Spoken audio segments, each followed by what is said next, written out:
In this video, I'm going to teach you guys how to change your IP address if you have a modem and a router.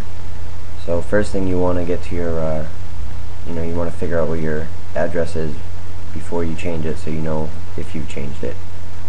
So you want to go to whatsmyip.org, and once you get there, you will have your IP address right here for you. And just keep that tab up or window, depending on what you're using.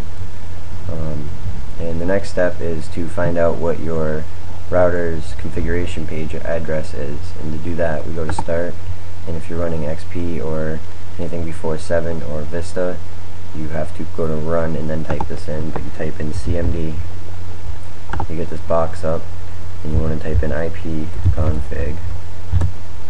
Once you get that up, you want to find your default gateway, which is right here. And a good amount of the time it's going to be 192.168.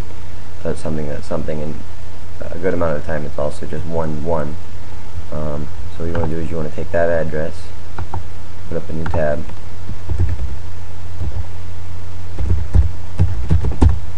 go to the page. Now sometimes you're gonna get a pop-up box that asks for login credentials, and if you haven't changed them, then they're going to be default. So just get your router's model number, go on Google up your model number, and then default login info, and you'll get the default stuff. If you really can't get in because somebody changed it, you don't know who changed it, and it's your router, then hold the reset button on the back for 10 seconds, and you're going to have to reconfigure your router after that, but it will set it all back to default, and then you can check your router book, or look online and get your router's login stuff.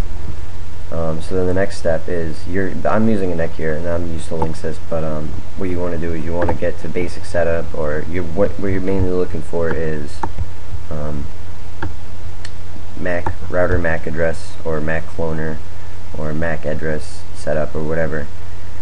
Look for anything that has to do with MAC address. Once you're there, you want to tell it to use a specified MAC address, and once you can change that, what you want to do is you want to just change the last digit. From mine's at 5, so you can change it to a 4 or a 6, or a higher number, but generally you don't want to stray too far off of what you got. So I'm going to change mine. Was at a 5, we'll put it at a 4. So you click apply.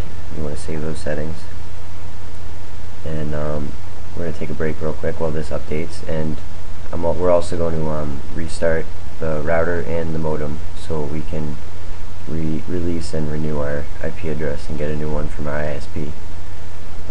So just give me a second here while I reset it.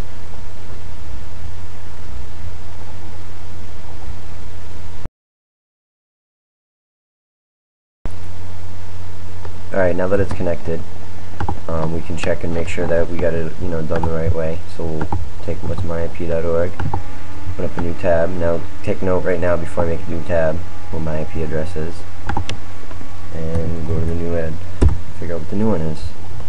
As you can see, we got a whole new range, and we got a whole new address, and you're not always going to get a new range, and the range is the range is specified by the first 2 numbers.